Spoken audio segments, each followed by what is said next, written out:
आज भले ही अनाज उत्पादन के मामले में भारत दुनिया में तीसरे स्थान पर है, लेकिन भारत में जितने बड़े पैमाने पर अनाज का उत्पादन होता है, उनको रखने के लिए उतनी क्षमता में गोदाम मौजूद नहीं है, जिसकी वजह से हर साल देश में अनाज की भारी बर्बादी होती है और किसानों को अपना अनाज सुरक्षित रखने के लिए दूर दूर तक गोदाम ढूंढने पड़ते हैं।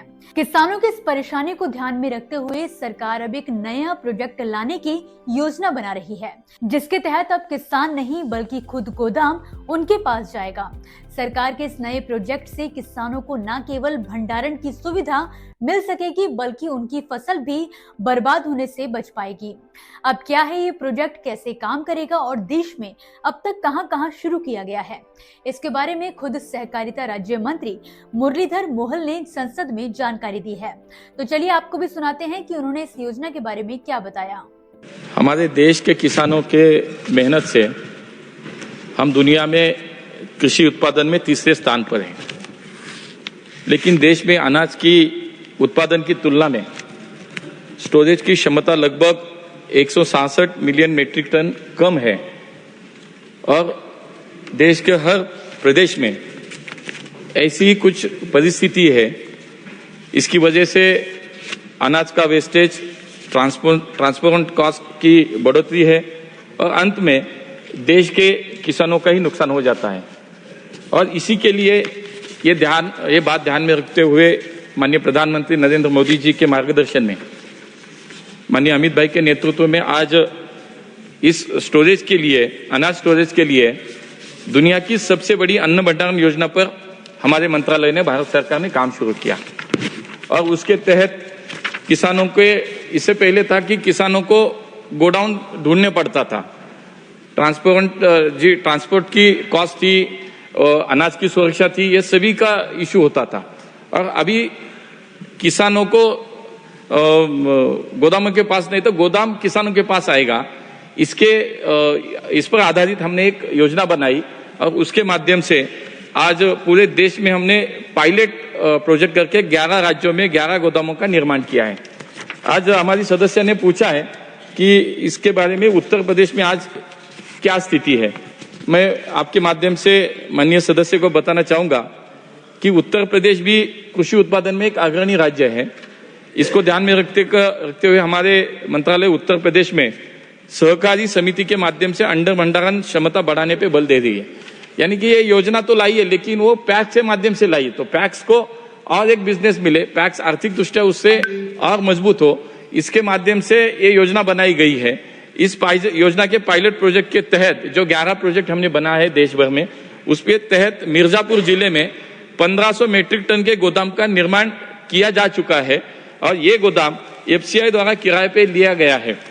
इसके अलावा उत्तर प्रदेश में 24 अन्य पैक्स भी चिन्हित किए गए हैं, जिनमें से सभी 24 पैक्स को हायरिंग का आश्वासन भी दिया। अगर गोडाउन बनता है तो उसके बाद किराए पे जाना चाहिए, नहीं तो वो पैक्स वाइबल नहीं हो सकता, कमर्शियली वाइबल नहीं हो सकता और नुकसान भी हो सकता है। इसलिए उनको हायरिंग इंश्योरेंस भी हमने दे दिया है।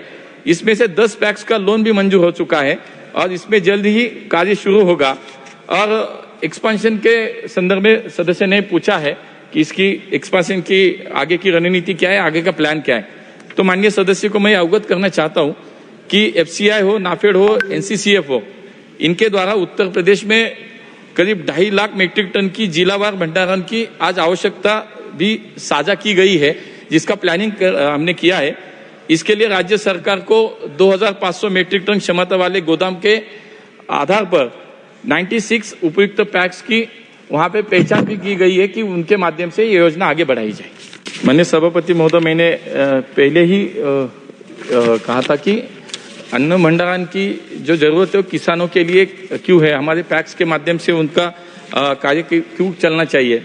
तो मैं आपके माध्यम से सदन को अवगत करना चाहता हूँ कि देश में पहली बार अन्न भंडारण क्षमता का निर्माण सहकारी समितियों के माध्यम से चल रहा है, कि सहकारी समिति भी उसमें काम करे, उसके माध्यम से गांव में नजदीक किसानों को अपने घर के पास भंडारण की सुविधा उपलब्ध हो, इसलिए उस पर हमने काम करा है। पैक्स स्तर पर भंडारण क्षमता निर्माण से किसानों को अनेक लाभ अलग अलग तरह से प्राप्त होंगे, जैसे कि पैक्स गोदामों में फसल भंडारण कर सकेंगे, और उचित समय पर बेचकर बेहतर दाम भी उनको मिलेंगे।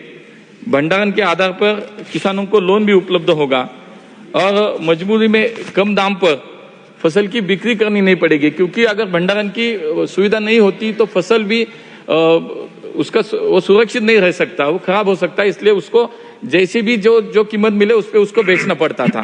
तो लेकिन अभी भंडारण होने के बाद मजबूरी में उसको कम दाम पर फसल की बिक्री नहीं करनी पड़ेगी।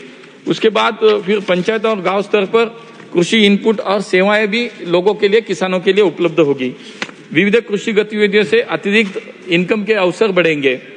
पर्याप्त भंडारण उपलब्ध होने से फसल का नुकसान भी कम होगा और उससे लाभ भी होगा। सहकारिता क्षेत्र को अन्न भंडारण योजना जोड़ने से अनेक फायदे किसानों के हुए, जैसे कि पैक्स प्रोक्योरमेंट सेंटर और एफएफसी दोनों की भूमिका उसमें निभाएंगे। हायरिंग सेवाएं शुरू करने के लिए अतिरिक्त इनकम भी मिलेगा। एफएफसी और खरीद केंद्र एक ही स्थान पे होंगे, जिससे ट्रांसपोर्ट कॉस्ट में कमी आएगी, किसानों को उसका फायदा होगा। इस तरह पैक्स के सशक्तिकरण के सहकारिता क्षेत्र उसके साथ और मजबूत होगा, किसानों को और सुविधा अच्छी तरह से अपने घर के, अपने नजदीक यहाँ से इसके माध्यम से प्राप्त होगी। अब ये योजना पायलट प्रोजेक्ट के रूप में शुरू की गई है और 11 राज्यों में 11 नए गोदामों का निर्माण किया जा चुका है। साथ ही सरकारी संस्था पैक्स के जरिए भी ग्रामीण इलाकों में और गोदाम बनाए जा रहे हैं, जिससे अनाज की बर्बादी कम होगी और किसानों का खर्च भी बचेगा। ये कदम किसानों के लिए बड़ी राहत है, क्योंकि इससे अनाज सुरक्षित रहेगा, भंडारण आसान होगा और देश की खाद्य सुरक्षा भी मजबूत होगी। सर का पसीना जब माथे को आता है, वो किसान है जो अपने दम पर फसल को उगाता है। आन है, बान है, शान है, किसान है। किसान इंडिया, चलेगा हल, बढ़ेगा बल।